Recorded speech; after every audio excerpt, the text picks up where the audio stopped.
10 biggest differences between Fire and Blood and House of the Dragon Episode 6. Hi everyone, welcome back. I'm Terry, and this is Marvelous Videos. It's been 10 years since Rhaenyra Targaryen married Lena Valerian in a very quiet ceremony in the throne room, so we're here to break down the 10 biggest differences between Episode 6 and Fire and Blood. So, 10 years have passed since the events of We Light the Way, and we have to say a lot has changed. Rhaenyra and Alicent are both mothers now, Viserys is a grandpa and definitely dying, Criston Cole is a saucy little Kingsguard, and Lord Larys Strong has proven himself to be the craziest man in the Seven Kingdoms.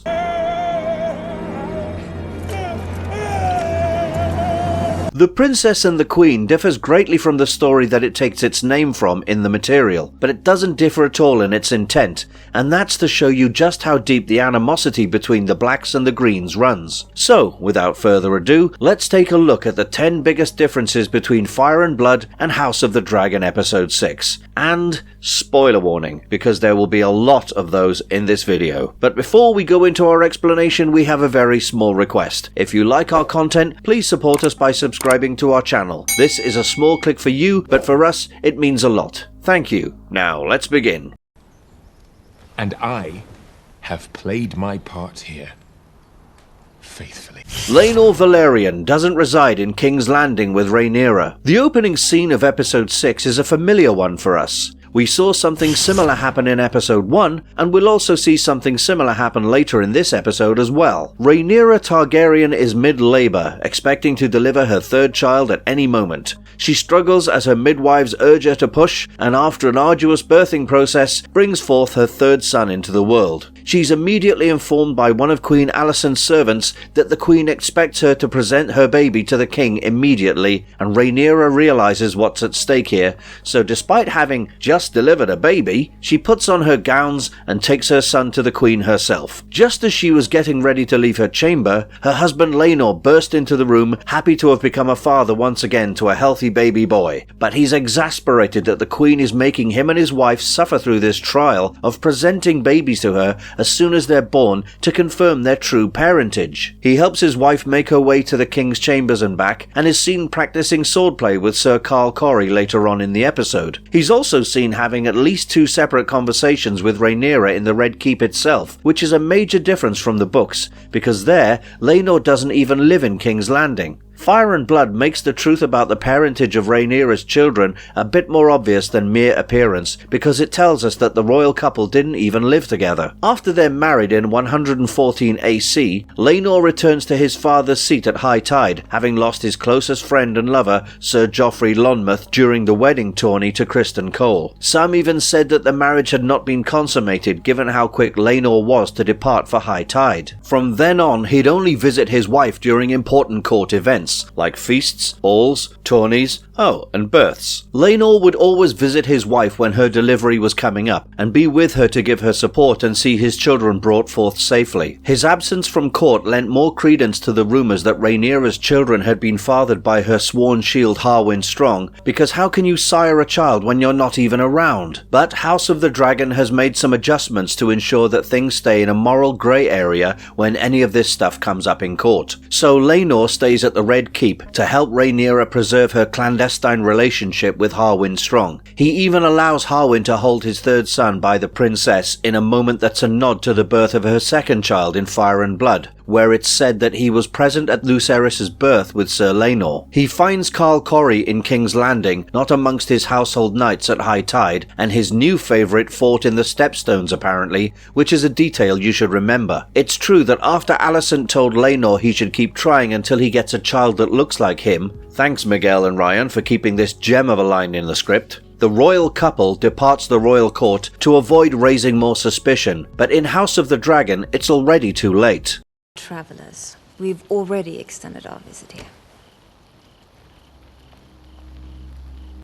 Daemon doesn't stay in Pentos with Lena Valerian. While it's true that Lena Valerian spends some of her time at the manse of a prince of Pentos due to pregnancy, but the child she was with in Fire and Blood, or shall we say children, and the one she's carrying in episode 6 of House of the Dragon are entirely different. In the books, Daemon and Lena's wedding is performed without the leave of the king. Because he knows his brother will be angered by such a transgression, marrying his own niece's sister-in-law without taking permission from the crown, he takes his newlywed wife on a tour of the Free Cities, away from Viserys and his royal court. They do visit Pentos on their tour, and they're hosted by the prince, but that's not where they settle. Daemon and Lena take Caraxesjajaajj and Vhagar to Old Volantis, and then up the river Rhoyne to Qohor and Norvos. Everywhere they went, people flocked to their presence to see the dragons return to the east, and by the time they returned to Pentos from their progress, it was discovered that Lena was with child. Daemon and his wife spent the rest of the time at Pentos until Lena delivered their first children together, the twins Baela and Rhaena. After they were old enough to be fit for travel, the couple went back to Driftmark, where Lena and Daemon raised their children. This is different from House of the Dragon because, well, Baela and Rhaena have already been born, and are about the same age as Prince Jaehaerys, who himself is 10 years old. And the child that Lena is pregnant with is her third child by Daemon, which is weird considering that Lena's third pregnancy was documented as occurring at high tide. The reason that House of the Dragon gives for Daemon and Lena's extended stay at Pentos is his estrangement with Viserys. He's essentially running from his duties even after 10 years of having been away from court. He's an ignorant husband and father, preferring his daughter with a dragon bond to his daughter without one, and when the Prince of Pentos brings up the stepstones once again after deliberately invoking Aegon the Conqueror's name, you can see he's just itching to get back in the action once again. In Fire and Blood, the Lena and Daemon's residency at Pentos was perhaps a year long given that she delivered her children there and stayed for half a year after. But House of the Dragon implies that Baela and Rhaena have never been home, or if they haven't been there long enough to know it was their home. Daemon's personal problems with his family are keeping him not only away from King's Landing, but off-continent entirely. While we don't know just how long he's been in Pentos, it's clear from the prince's proposal to give him lands and incomes in exchange for an alliance that it's been long enough for the former to figure out Daemon's heart's desire. He wants to be free of his brother's shadow, to conquer as his ancestors once did, or die trying in the attempt. But he's being turned away every time an opportunity presents itself to him because of his duty. It's an interesting interpretation of his relationship with Lena, which lasts half as long in the books as it does in the show. In Fire and Blood, the Lady Lena marries Prince Daemon in 116 AC, and their marriage lasts until 120 AC for reasons we will discuss a bit further on. By contrast, the show implies that the marriage takes place around the same time, but lasts about 6 years longer, as it's 126 AC in the show now, just 3 years before the Dance of the Dragons is supposed to break out according to the timeline. Daemon has been ostensibly running from his problems for 10 years instead of going back to them in around 2. And he's even being threatened with a good time by the prince, because the whole reason he was being granted permanent residency was... War is afoot again in the Stepstones, Rhaenyra.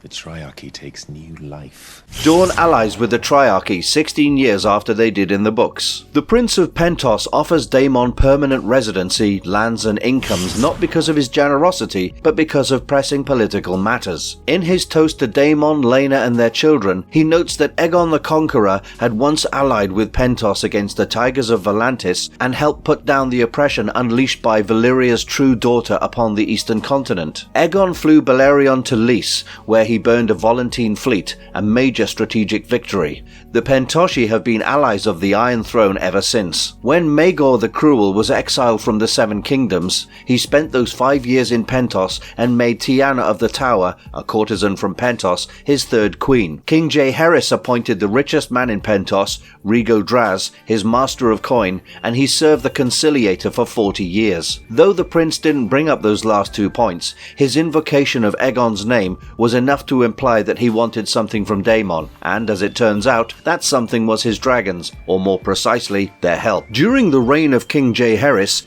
Pentos went to war with Tyrosh, and that war only ended with the Conciliator's intervention, who mediated a peace treaty between both the parties. Though peace had been secured, the treaty itself was ill-received, and the Prince of Pentos who signed it was killed. Now the Tyroshi were rising again as part of the Triarchy, and they had found themselves Westerosi allies in an attempt to reclaim their lost territory. The Prince of Pentos informs Daemon that Prince Corin Martell of Dorne has joined the Triarchy Triarchy and is sending his forces to the Stepstones as they speak. He fears Pentos itself might be next, so he requests the aid of Daemon and his dragons. This announcement took us by surprise in the books, as by the time 126 AC had come around, not only was the Iron Throne far removed from the situation in the Stepstones, the Dornish were not even in the picture because of the actions of sellswords in later stages of their alliance with the Triarchy. Rakallio Rindoon was a maverick captain commissioned by the Triarchy to retake the Stepstones the year after Daemon slew Craghas Crabfeeder, and he fought for his Tyroshi overlords in the Stepstones for over a decade and a half. But after Daemon abandoned the Stepstones for Runestone and then Lena Valerian, his kingdom fell into squalor,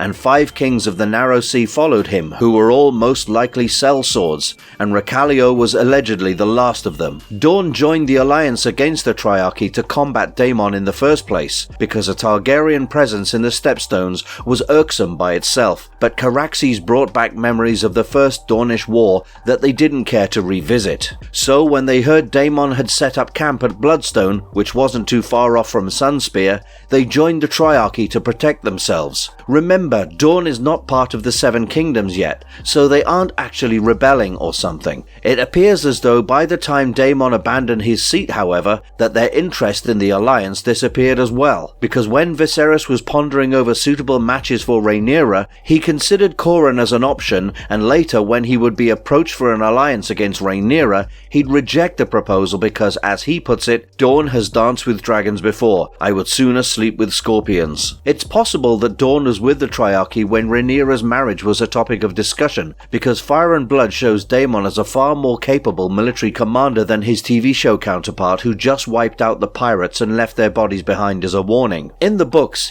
he actually had fortresses built on Bloodstone and got the Iron Throne to help him bankroll his kingdom with sellswords and ships. His men would fight for him in his absence, and it's possible that when he left them for good in 115 AC, they just decided to crown kings from amongst themselves. But this is exactly what makes the alliance that takes place in the show inaccurate, because not only does it come 16 years after Daemon kills the Crabfeeder, not 1, it also portrays Dorne as having rejected overtures from the Iron Throne as well. During the small council meeting, it's revealed that Viserys offered an alliance to the Dornish against the Triarchy, but they opted to join them instead, prompting him to say, "Never trust a Martell." It appears as though the Dornish will be far more belligerent in House of the Dragon, though it's also possible that that's only up until the royal court stops projecting unity. Once that breaks down and war becomes inevitable, it's very possible that Dorne will ditch the Triarchy, who choose to ally with Aegon against their old enemy Daemon, and we might even get to see Qhorin Martell live and in the flesh in this series. But the fact remains that Dorne's late inclusion is a major deviation to say the least. What happy news this morning. Indeed, Your Grace. Where is he?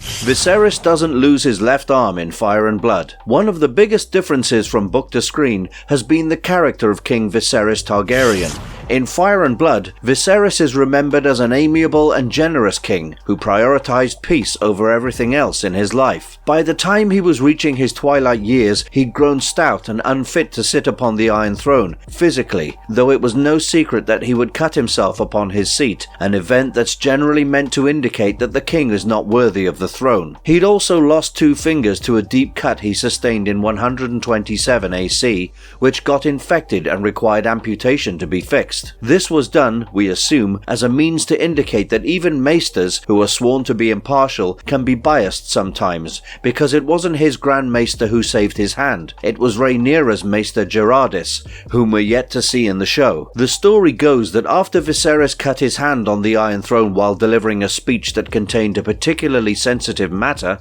Grand Maester Mellos tried everything in his power to heal the king, but failed. It was only when the Crown Princess intervened that his health improved. Gerardis removed 2 of the king's fingers and managed to save his life from an extreme fever that threatened to take Viserys with it. After this incident, Mellos passed away, and Rhaenyra and Alicent both petitioned the king to take their personal maesters on as the new Grand Maester. Viserys rejected this and sent for a new counselor to the Citadel, who chose Orwyle to become the new Grand Maester. In the TV show, Orwyle is shown to be Mellos' assistant, and it's quite possible that he's the one who amputated Viserys' hand. And speaking of the hand, the reason why it was chopped off is simple. Show Viserys has leprosy. House of the Dragon has taken certain liberties with portraying its characters, and this one is by far the most radical. In Fire and Blood, the fever Viserys catches after cutting himself on the throne is because of an infection caused by cutting flesh with metal. Amputation manages to save his life and keep the infection from spreading, like it did for Jaime Lannister, but because Show Viserys suffers from leprosy, the removal of his arm becomes quite a different matter altogether. If you recall the last episode's events properly, you will have noticed that when Viserys was in his recovery bath, Orwyle suggests treating his wounds with herbs and poultices while Melos stuck to his leechings. Since the first episode, it's been very clear that Melos's go-to method of treatment for Viserys is leeching, but it's also true that this method is considered to be outdated. Orwyle's suggestion of herbs and poultices might have saved Viserys far sooner had it been taken seriously, but because it wasn't, the king has had to remove his own left hand to keep his life. From the way Otto Hightower spoke about things, it seemed as if he knew Viserys was dying, which can still suggest a collision between him and Melos, but the fact remains that Viserys losing his arm and having leprosy are show-exclusive things. The reason is simple. They made him cut his hand when he dismissed Daemon in 110 AC, instead of doing it the year after this episode itself was set in. If they had, Paddy Considine would not have had to wear all that old and sick makeup and die an early death on screen. Sleep in front of the commander of the City Watch. Sir Harwin is not Rhaenyra's sworn shield in House of the Dragon, and neither is he called Breakbones. As noted in the last 10 differences video, one of the main fights that we were looking forward to in the early stages of the series was cut entirely because Rhaenyra and Laenor's wedding ended up not having a tourney, and so we didn't get to see Criston Cole go ham on both Sir Joffrey Lonmouth and Sir Harwin Strong. In the case of the former, at least we got to see the end result of their fight, though the beating Criston gave Joffrey was far more violent than we could have imagined. In the case of the latter, however, that wasn't to be. In fact, a lot of things are different about Sir Harwin's portrayal in House of the Dragon. He arrived at King's Landing after his father was named Hand, not when he was made Master of Laws. He did join the City Watch of King's Landing and rise through the ranks, but never went past the rank of Captain, because by that time he'd been made Princess Rhaenyra's sworn shield. After Sir Criston went to town on Harwin's elbow and shattered his collarbone, he was christened Sir Harwin Breakbones by Mushroom, the court fool, who is still conspicuous by his absence. It was following this violence that he was named Rhaenyra's sworn shield,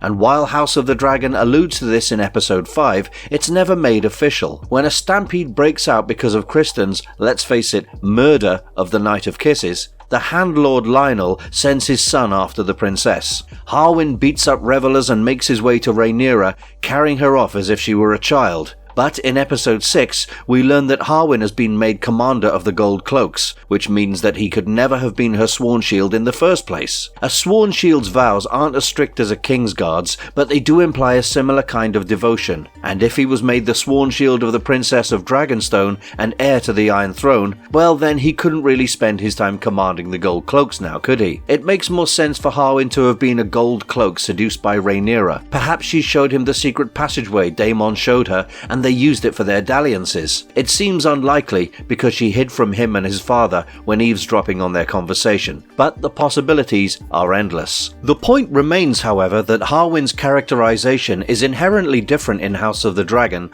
to the point it feels diminished. Fire and Blood describes him as the strongest fighter in all the realms. He had a collarbone and an elbow smashed in by one of the best fighters in the Kingsguard and was still a capable enough warrior to serve as Rhaenyra's sworn shield. And he had a damn cool nickname, even though he technically got it for getting absolutely battered. In House of the Dragon, Harwin is almost something of a romantic, and he's the one who does the breaking when he bashes Criston Cole's face in for publicly insinuating that Rhaenyra's royal children were his, which is true, but still, it's just a damn shame that we never get to see him in an actual fight.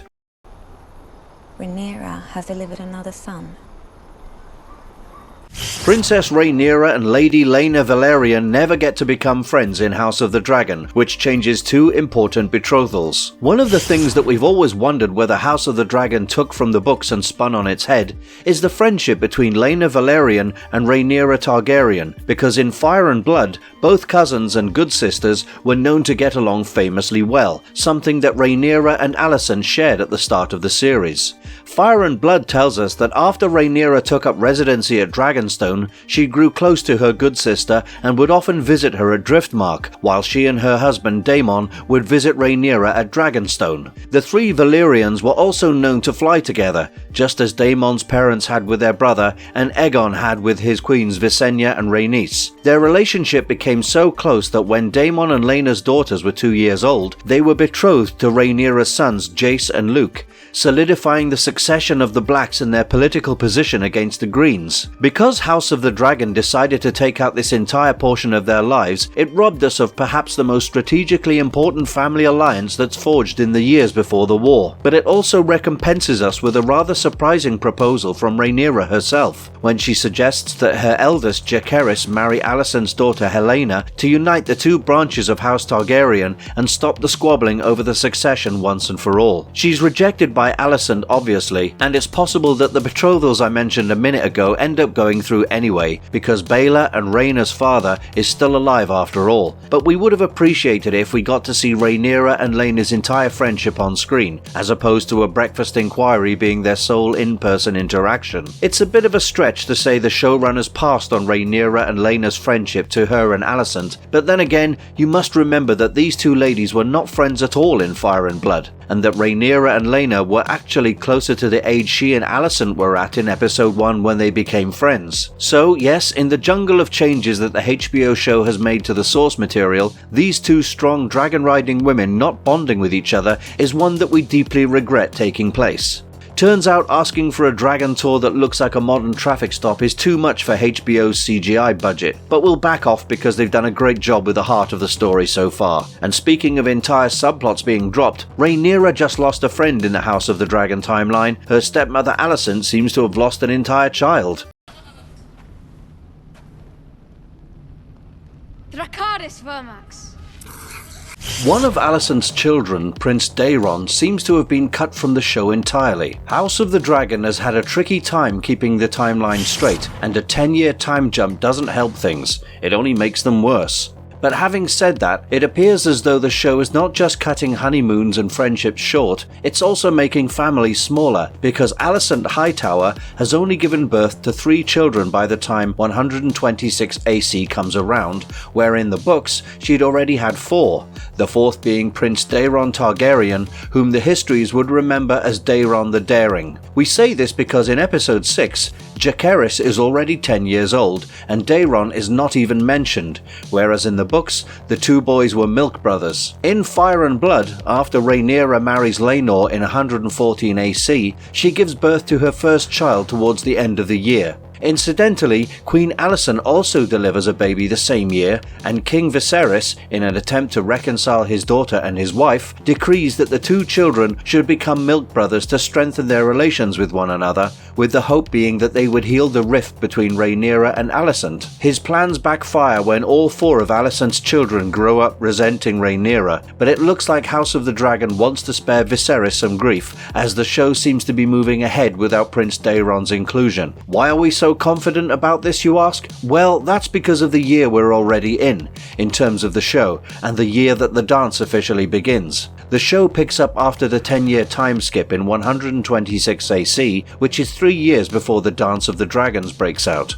During that civil war, Prince Daeron, 15-16 years of age, earns his nickname Daeron the Daring by saving his uncle's host with his dragon Tessarion the Blue Queen. Oh, and that's another thing that we now don't get to see. Tessarion herself. The Blue Queen is one of the dragons we were most looking forward to seeing, because her description is simply beautiful. She has cobalt blue scales and cobalt blue flames shot through with copper, which is also the colour of her crest, horns, eyes and claws. The entire Dance of Dragons lasts for barely more than a year, which means that even if Alicent were to give birth to Daeron today, he would not be old enough to become a functional dragon rider until he came of age, which would push back the timeline of the Civil War further than it should, and botch up the storytelling. The 10-year time skip itself was a massive gamble, and bringing in another one just as big to simply include one prince and his dragon seems like overkill. We're going to hope against hope that Daeron shows up, of course, but we're afraid all the evidence points in the other direction. It's a damn shame too, because out of all of Alicent's children,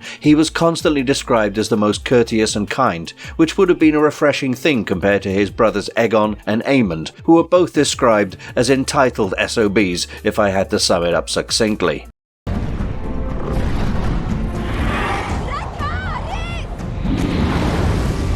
Lena Valerian doesn't commit death by dragon flame in Fire and Blood. It's actually more horrific somehow. So we've spoken already about how the timeline issues of House of the Dragon has pushed certain events into the future while cancelling out certain characters and changing others' fates. Lady Lena Valerian firmly lies in that final category, and if we're being honest, we don't know how to feel about it, because House of the Dragon shows us, through subtle facial gestures no less, that in her final moments, Lena chose to sacrifice herself and her baby for a dragon rider's death. She climbed out of her bedchamber, baby still in her womb, and yelled Dracarys at Vhagar again and again until the mighty dragon gave in to her master's commands and mercy killed her. Daemon is shocked by this, and the way the show frames it, partially responsible as well, as it was when the healer was asking him if he wanted to save the baby or the mother. His indecisive moment is what Lena sees to rush to Vhagar. But in Fire and Blood, her death is far more ghastly, and also informs a birthing abnormality observed only in Targaryens. If you haven't read the books or anything that George R.R. Martin has written, then you will be surprised to know that despite how much they try to propagate their family line, the Targaryens are almost always on the brink of extinction somehow. That's because many Targaryen women are prone to miscarrying their babies or having stillbirths that are, for the lack of a better word, monstrous. Targaryen stillborn children are known to have looked lizard-like, scaly, clawed, winged, deformed, twisted. These are all words that have been used to describe them. Miri Maz-Dur also described Daenerys' stillbirth in the same way, and so it should not come as a surprise that when Lady Lena went into labour in 120 AC according to the books, instead of not being able to give birth at all, she gave birth to one of these monstrous stillborn children at high tide on Driftmark, not Pentos as the show tells us. Her child, a boy, died within an hour, and Lena's grief allowed childbed fever to set in, after which no healer could save her from her fate. She passed away 3 days later, and it's said that in her final moments she tried to reach Vhagar for one last flight, but collapsed on the stairs of the tower she was in, never to rise again. Her husband Daemon carried her body to her bedchamber, where he stood in vigil over his late wife, alongside his niece and future wife. Because House of the Dragon decided to cut out Rhaenyra's entire relationship with Daemon and his wife, choosing to keep them in Pentos instead, they also had to alter the manner of Lena's death. Giving her a death by fire on her own terms is most likely what she herself would have wanted, because Fire and Blood tells us she was always more interested in flying than boys, and it stands to reason that a dragon rider whose mount was the mighty Vhagar would only consider a death by her gullet to be an acceptable end for herself. So Lena Valerian's passing, while consistent with the events of Fire and Blood, differs greatly in the details, and as you guys know, that's where the devil lies. And speaking of her death,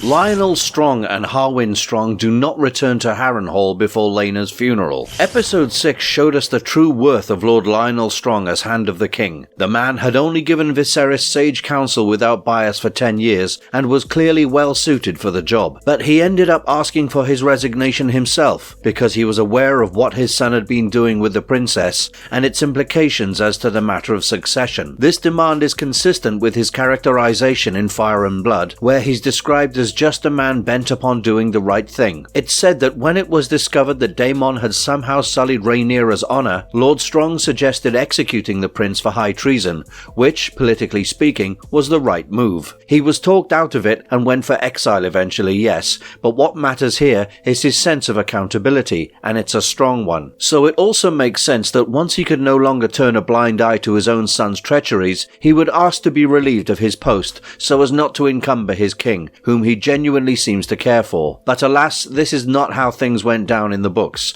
because there, Sir Harwin and Lord Lionel retreated to their seat following Lady Lena Valerian's death. Why this is important will become clear in a bit, but the Hand of the King and his son were in attendance for Lady Lena's final rites and travelled all the way to Driftmark from King's Landing and Dragonstone respectively to join the royal family in their grief. Lionel came to Driftmark with Viserys and his family by Alicent, and Harwin arrived with Rhaenyra and her kin. Father and son would leave the funeral together and march back home, just as they did in House of the Dragon, with the only difference being that in the show, Viserys simply gave him leave to set up his son as the next Lord of Harrenhal. He didn't remove him as Hand. Harwin and Lionel ended up meeting the same fate as their Fire and Blood counterparts, yes, but the culprit behind their deaths was made far more obvious in the TV show because it happened before Lena's funeral. How so? Well,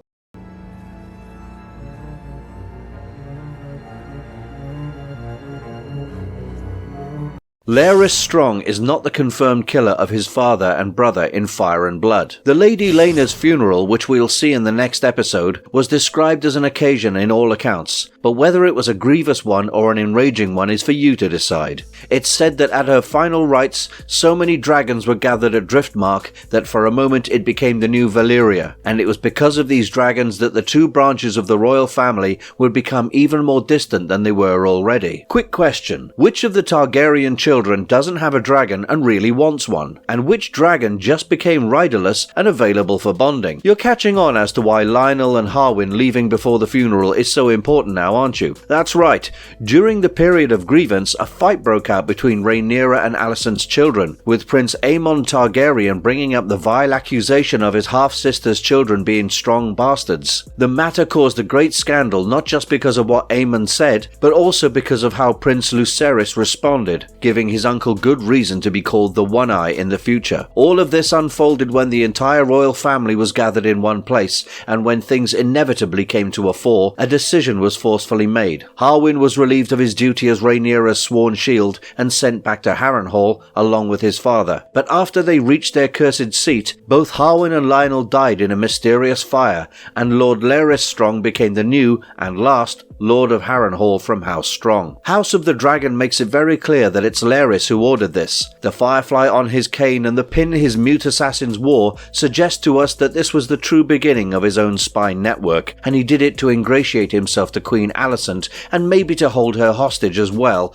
with the information he had on her. But House of the Dragon suggests 3 more culprits, each of whom would have a good reason to kill the Strongs as well. The first is Lord Corlys Valerian, who might have wanted to kill Harwin for cuckolding his son. The second is Daemon, who might have done this to remove any hindrances to his path to Rhaenyra. And the third is Viserys himself, who could have done it to save face and ensure the truth would now never be properly verifiable. All 3 of them are decent candidates. In fact, Daemon is our top candidate given the fact that he married Rhaenyra 6 months after Harwin died, and that's kind of our point. By making Harwin and Lionel leave King's Landing, House of the Dragon all but confirmed that Larys was going to be their killer, as they never even made it to a point where Harwin's involvement in the parentage of Jace, Luke and Joff would be publicly exposed. If they had, we would have had a subplot figuring out who killed the Strongs in the show, and while it would have been fun, it would have also been entirely unnecessary. Making Larys the killer establishes him as the dirtiest player in the series, which we're glad for, because we needed at least one pain-addicted psychopath in the mix to call House of Dragon a Game of Thrones affiliated show. Now that we have him, every subsequent episode is going to be a game of sussing out what the Clubfoot is up to today, and we can't wait for that to happen. And if you liked our content, don't forget to leave a like and subscribe to us if you haven't already. Thanks for watching, and see you next time. You are a Targaryen.